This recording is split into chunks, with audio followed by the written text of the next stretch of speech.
Las opiniones expresadas en este podcast son del invitado y no reflejan necesariamente la postura de Seguros Bolívar. Y si quieres saber más sobre cómo optimizar la logística de su empresa y protegerla con las mejores soluciones, visita nuestra página para descubrir más.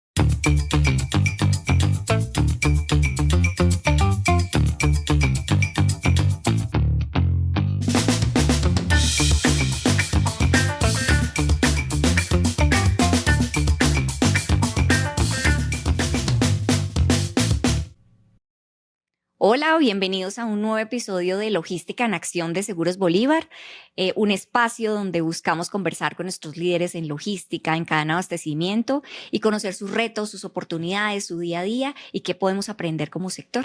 Bueno, hoy nos encontramos con Luis Ángel Mera, un líder dentro del sector transporte, especialmente dentro de los agentes de carga.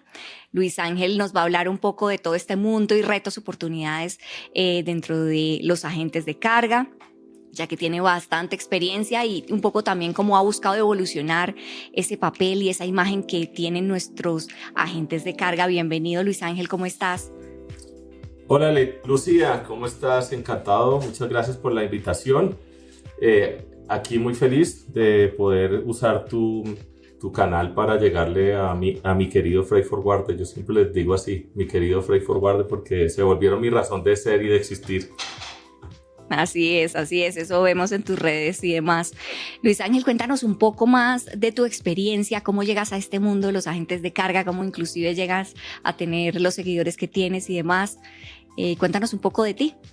Sí, mira, yo creo que nací por consecuencia. Algunos me dicen que nací en un contenedor porque en mi familia todos trabajamos en esto.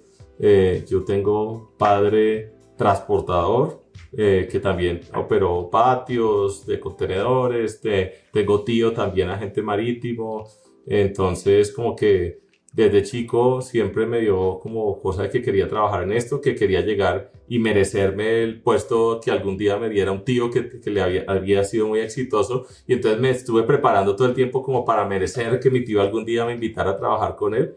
Nunca trabajé con él o por ahí nunca de alguna manera importante, pero pues desarrollé una carrera en esto y arranqué como mucho. Yo soy de Cali, caleño. Me conseguí un trabajo en la gran capital en una naviera, una gran naviera azulita con una estrellita, que me dio una gran oportunidad, un gran empleo, y me pusieron a vivir por todas partes. Estuve en Singapur, estuve en Dinamarca, estuve en Panamá. Entonces, y después de cuando me dio casitis, renuncié y me devolví a casa y entré a un freight forwarder a trabajar con un gran freight forwarder colombiano, se llama Blue Logistics, junto al dueño fundador, y con él estuvimos abriendo oficinas en todo el mundo, en China, en toda Latinoamérica. Esa fue mi función, expandir esa compañía, que en ese momento era una compañía local. Luis Ángel, ¿cuál es principalmente el reto o el mito que se vive alrededor de los agentes de carga? Porque a veces los ven como un costo extra y quizás no están viendo los beneficios que hay detrás y bueno, que yo particularmente lo veo como un sinnúmero de beneficios, pero que mejor que tú nos cuentes cuál es esa figura, por qué es tan importante y por qué de pronto otras personas lo ven de otra manera. Mira, no, el agente de cargo, yo lo defino, una manera interesante de verlo es como si fuera el director de orquesta. No toca instrumentos él mismo, pero dirige la sinfonía melódica de la logística. Y es el que hace que la línea melódica pase de los violines a las trompetas, etcétera, y vuelve.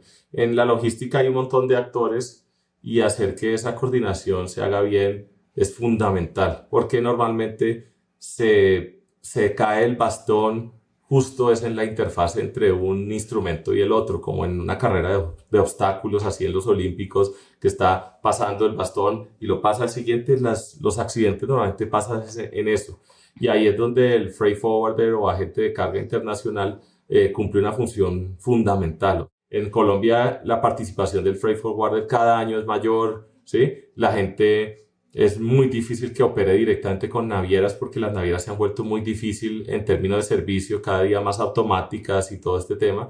Y los clientes lo que quieren es asegurar que alguien está atendiendo esos detalles, y ahí es donde el freight forwarder entrega un valor tremendo, ¿no? La coordinación en el paso de esa melodía de un lado a otro imperceptible, linda, que se oiga perfecto. Esto es lo que hace el freight forwarder muy bien, el agente de carga.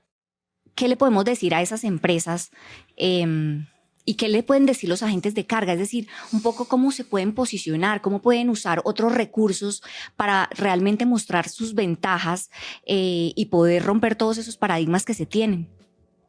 Sí, yo creo que si hay alguna percepción de que, digamos que ha entrado, que se ha vuelto un poco como guerra de precios últimamente, ha sido un poco responsabilidad de la misma industria, del mismo agente de carga, y ese es un gap que yo estoy tratando de llenar. Yo, ¿qué es lo que creo que es fundamental en nuestra industria, una de la gente de carga? Uno, que nos volvamos más especialistas. Digamos que hay bastante freight forwarder, agente de carga generalista que dice y hace de todo, y resulta que cada industria tiene como sus dolores y sus necesidades particulares. Entonces hace falta un poco mayor entendimiento de cada industria, de cada tipo de cliente, para que ese director de orquesta freight forwarder, pues no es lo mismo ser director de una orquesta clásica o de una orquesta, no sé, a una banda de jazz. Entonces, cuando tú te especializas por industria, empiezas a entender esos detalles, y ahí es donde se marca mucha diferencia. Hay unos forwarders que saben hacer eso muy bien, y entonces esos clientes el cliente de un agente de carga es el director de cadena de suministro de estas empresas. Ellos tienen un montón de problemas dentro de sus compañías, problemas hacia adentro, internos, con su CEO, con su CFO, con el área de calidad, con un montón de personas, y hay veces digamos que los forwarders o los agentes de carga que mejor hacen su trabajo son aquellos que entienden profundamente los dolores del paciente. Y esos que lo entienden bien tienden a darle soluciones que tocan o que le dan la aspirina correcta, no solamente a lo obvio, sino a otras cosas que de pronto que el cliente no te dice tan claras. Bueno, el mundo cada vez es más digital y pues los forwarders están compitiendo con plataformas. ¿Cómo digitalizarlos quizás más? ¿Cómo hacerlos un poco más a la vanguardia y apoyarlos en ese ejercicio para ser más competitivos? Sí. En eso de la digitalización del mundo del freight forwarder y logística, mira, ha habido desperdicio de recursos tremendos. O sea, yo hablo con los CEOs de muchos forwarders en Latinoamérica y de algunos globales, e incluso compañías globales que han invertido millones de dólares en desarrollo. Me dicen, esta industria no es tan sencilla de digitalizar, pero sobre todo porque se enfrascaron a digitalizar la relación entre la empresa y entre el cliente y el freight forwarder o el agente de carga. Ahí es donde ha habido mucha inversión de que el cliente entre, que hable que ahora aquí, que vea el embarque, no sé cuánto, todas esas cosas. Y resulta que el cliente no quiere hacer eso. Una gran empresa me dijo por ahí, no va a dar el nombre, pero tal vez una de las 3 más grandes del mundo, me dijo, Luis, nos hemos gastado no millones, billones de dólares, en inglés, billion, miles de billones de dólares en eso, y solamente el 2% de nuestros clientes quieren usar eso. El 98% restante no le interesa. Además, ningún cliente va a tener solamente un freight forwarder, un agente de carga. Ellos quieren tener más de uno. Entonces, aprender a gestar varias plataformas no es realmente de su interés. Entonces, gran error de la digitalización, que me lo confirman varios de los gurús de la logística y CEOs de empresas: invertir en la conexión con el cliente. ¿Dónde sí hay oportunidades? En la eficiencia y en la operación del forwarder. O sea, cómo yo puedo operar con menos personas, digamos, o más eficientemente, que el staff que yo tenga pueda operar más embarques sin errores. Y también la otra es cómo puedo evitar tener errores, detectar errores antes de. Entonces ahí es donde sí hay una oportunidad, y también hay una oportunidad importante en el tema de cómo conectar otros procesos de la empresa, como son los procesos de, no sé, comerciales y todo esto con el proceso de operación. Otro punto que definitivamente sí va a transformar la industria es el tema de la inteligencia artificial. Eso ya hay bastantes experimentos interesantes, porque hoy en día es un trabajo, digamos, muy manual, que está siendo operado por humanos, cada embarque, cada tal, y eso eso está empezando a cambiar y se van a poder hacer cosas bien interesantes. Sé de algunos forwarders que ya están haciendo aplicaciones y cosas interesantes al respecto a eso. Donde sí veo un reto es, como te digo, es en la interfase entre estas compañías y el cliente final, por tema de que, no sé, a menos de que aparezca una plataforma que tienda a unificar esto, o que las navieras en algún momento encuentren y descifren la manera de ofrecer esto. Pero entonces, ¿qué habilidades o competencias deben quizás adquirir estos agentes de carga en 2025 inclusive? La mayoría, yo lo que les recomiendo primero es que uno no debe tener lo primero es tener buenos procesos, ¿no? Entonces, algunos forwarders están buscando un software, pero quieren que eso sea como la varita mágica, y resulta que la compañía todavía no tiene los procesos correctos. Entonces, clave tener estructura, tener procesos, y después de eso, tener un buen, digamos, software de operación, un esqueleto que en Freight Forwarder se llama TMS, Transportation Management System. Esos son como el esqueleto de ahí. Y ese software esqueleto, pues lo que los forwarders, digamos, que están más a la deriva, están trabajando es empezar a entender la data, recoger la data, analizarla, y ahí sí, por ejemplo, yo creo que tener skills ahorita el tema de inteligencia artificial y empezar a usar la data que yo ya tengo organizada y catalogada correctamente, sí puede ser una ventaja interesante en este tema, ¿no? Lo que siempre le recomiendo a mis clientes, a mis queridos freight forwarders, es que organicen su compañía primero, si no está organizada ya, que la sistematicen y tengan la data bien organizada, y que después empiecen a hacer experimento con data, porque ellos tienen mucha información, y como te digo, pueden detectar errores, inconsistencias, porque son el que aglutina la data. El que tiene la data de la producción de origen, de la naviera, del puerto, del transportador, son ellos. Entonces, eso les da una posición bien interesante a futuro. Pasando a otro tema, pues recordando la pandemia y demás, la crisis de los contenedores, donde los fletes se disparan inclusive hasta un 400%. ¿Qué impacto generó en este gremio, por decirlo así? Y bueno, ¿cómo sortear esta volatilidad? Sí, esas volatilidades que pasaron, pues muy posible van a seguir pasando. Tenemos un mundo que geopolíticamente ahorita está tenso, y entonces puede ser que no sea por el COVID, sino por otras cosas, ¿no? Fue primero el COVID, después fue la guerra de Ucrania, luego fue el conflicto de los Houthis en el Mar Rojo, y quién sepa cuál será el próximo, ¿no? Entonces, hoy en día hay una tendencia, digamos, hubo una tendencia al alta, porque los barcos, digamos, primero pues en el COVID lo que pasó es que la cadena de suministro realmente funciona, es como una banda transportadora. Y la gente, eso es bien importante que lo entiendan. Entonces, o sea, es una banda transportadora donde las canastitas, como en el aeropuerto cuando estás pasando tu maleta por los rayos X, las canastitas tienen que devolverse al otro lado para volver a poner más maletas y computadores y celulares. Exactamente parecido. Entonces, ¿qué pasa si las canastitas se quedan en un lado? Pues del otro lado no hay donde cargar cosas. Entonces, eso fue lo que pasó en el COVID, que empezaron a hacer blank sailings, o sea, las navieras empezaron a dejar de navegar porque estaba cerrado el mundo, porque tal, y se empezó a desbalancear eso, y se quedaron montañas de contenedores en un lado del planeta, y en el otro lado no había cómo cargar los contenedores, ni cómo salir, ni cómo operar. Y eso estuvo así por un par de meses, y organizarlo y volverlo a poner en orden se demoró. Y además tuvo el mismo tema de que hubo un pico de consumo porque la gente se puso a consumir por internet mientras estaba encerrada. Entonces es un mundo increíblemente conectado. Ahora, no podemos verlo en pedacitos, y lo que pasa acá en Colombia está súper conectado con lo que pasa en otros lados. Entonces, no podemos como aislarnos. Entonces, sí, Latinoamérica también tiene unos problemas de infraestructura, unos países más que otros. Entonces los barcos, por ejemplo, tienen que lidiar con eso, y en Colombia empezamos a tener efectos de congestión que son, digamos, de otros países, pero que nos terminan golpeando.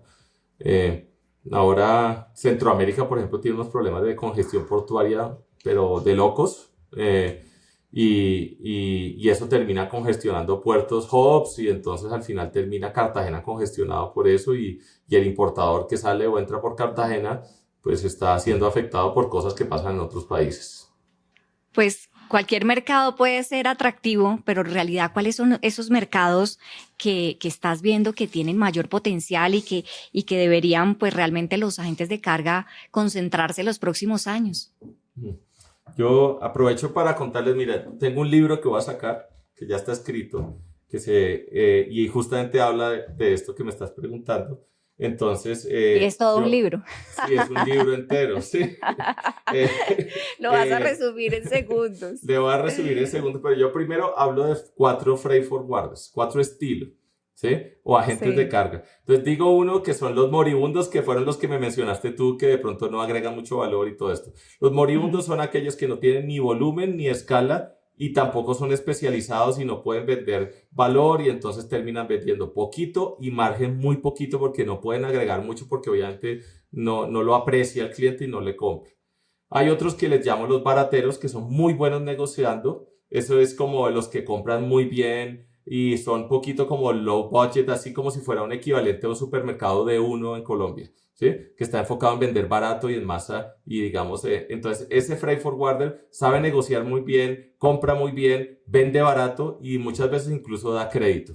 Pero ellos son bien rentables porque ellos saben optimizar ese juego muy bien. Entonces, como una aerolínea de presupuesto, como Viva cuando estaba Viva, que sí, ese tipo de cosas. Que venden todo barato, pero al final hacen dinero porque lo saben optimizar muy bien. Y el otro tema es los que yo le llamo campeones, los freight forwarders campeones, que son los que tal vez no están enfocados tanto en volumen, pero conocen esas industrias también, que pueden venderle mucho valor. ¿Y por qué? Porque le solucionan muchas cosas, muchos problemas importantes. Y entonces el cliente entiende que este personaje me está salvando y ahorrando grandes inconvenientes, grandes ahorros y entonces nunca lo puede comparar, digamos, fácilmente con un baratero. Bueno, veo que tienes súper bien segmentados los forwarders y bueno, a la luz de esa segmentación, ¿qué futuro les vemos? Porque el moribundo pues se va a morir, supongo. Sí. ¿Qué les espera a estos segmentos?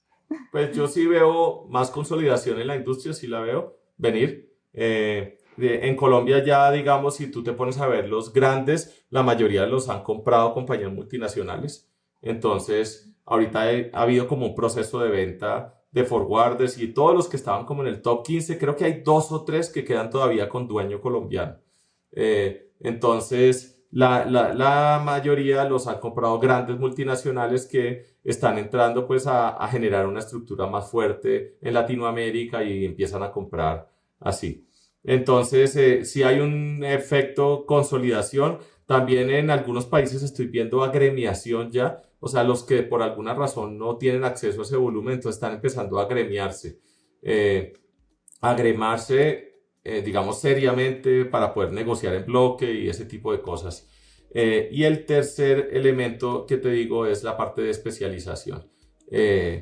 O sea, en vez de ser médico general y decir yo curo todo, pero no sé profundamente, no conozco nada, es decir, yo me voy a volver radiólogo, tú, sí, traumatólogo y cada quien agarra su especialización y la especialización puede ser como en 2 vías. O tú te especializas en una vertical o una industria. Vertical le decimos acá como a las industrias. Entonces, si me voy a especializar en energías renovables, en oil and gas, en agroquímica. Materiales peligrosos. Sí, en químicos y materiales peligrosos, ese tipo de cosas. O normalmente esas especializaciones tiene sentido hacerlas cuando te enfocas en mercaderías, las que te digo que son de premium, o sea, de línea de producción, que compran valor. El resto de cosas que no son así, que son más commodities, pues la especialización tuya termina siendo en eso, en commodities, en precio, en tener un producto, digamos, muy potente de Asia a Colombia o de Miami. Entonces, cuando te especializas en producto, normalmente vas por las mercancías commodities que son más sensibles al precio y ahí tienes que conocer muy bien cómo operas ese producto y cómo lo haces barato para que te permita tener competitividad.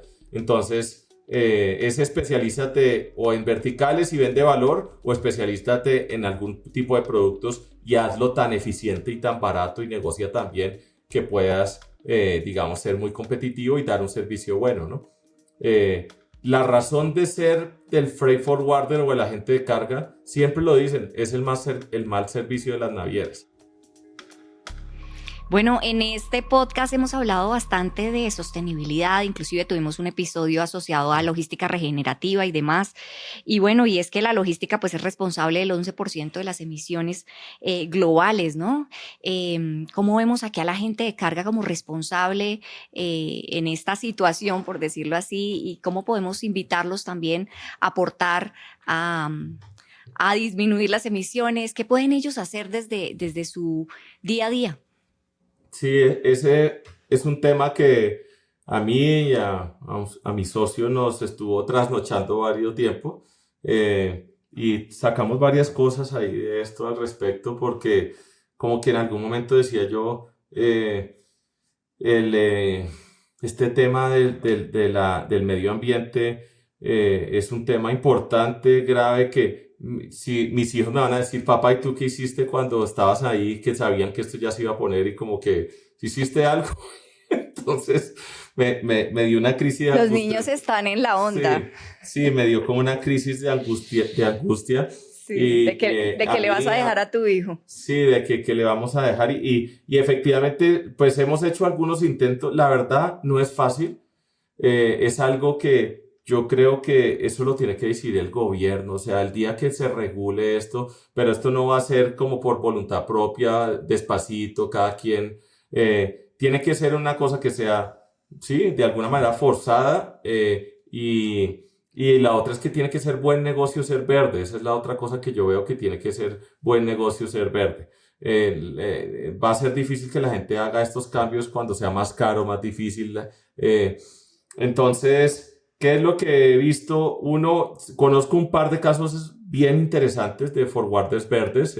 En México conocí uno que escribió un artículo y le hice una entrevista a él, súper bien lo que está haciendo. O sea, por lo menos está midiendo toda la huella de carbono, le ofrece a los clientes la capacidad de compensación y tiene proyectos serios, reales, de verdad, válidos de compensación de carbono. Y la otra cosa que sé que se puede hacer mucho es que están entendiendo esto de los bonos verdes, que son accesos como a crédito y cosas nuevas que hay, y ayudando a compañías a que inviertan en equipo nuevo, equipo eléctrico, equipo de tal manera, y también asesorándolos para que obtengan, digamos, acceso a esos bonos verdes o créditos más baratos, por el hecho de que están invirtiendo en descarbonizar su cadena de suministro. Sé que tengo colegas en España, en Europa, que allá el tema está mucho más avanzado, pero sí creo que pues a nivel del mundo necesitamos ponernos de acuerdo. Eso no es verdad, lo del calentamiento global, ese debate de que estemos así como algunos países diciendo que sí, otros que no, y que no haya unificación de legislación. Creo que es algo que nos toca sí, acelerar, o si de verdad creemos que esto es algo urgente para atender, ¿no? Bueno, Luis Ángel, no me queda sino agradecerte por enseñarnos tanto de este mundo alrededor de los forwarders.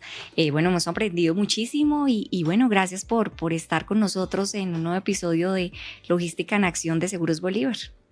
Encantada, Lucía, muchas gracias. Y nada, sí, al forwarder le digo un último mensaje antes de irme, es que por favor, que este mundo nos está cambiando mucho, ¿sí? Y sobre todo la industria nos está cambiando mucho. No se queden quietos, entiendan a su cliente profundamente, entiéndanlo, estúdienlo, conózcanlo y denle no solamente lo que pida, sino también todo lo que necesita.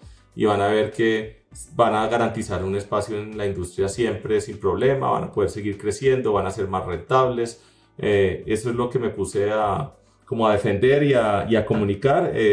y también me tiene muy feliz. Yo la verdad los volví como mi razón de ser y existir, y en esas ando hablándole al forwarder en todos los países de habla hispana. Con el programa global de logística de Seguros Bolívar, además de asegurar su mercancía, sea generador o transportador de carga, también lo apoyamos en la identificación y en la administración de sus riesgos a lo largo de toda su cadena de abastecimiento.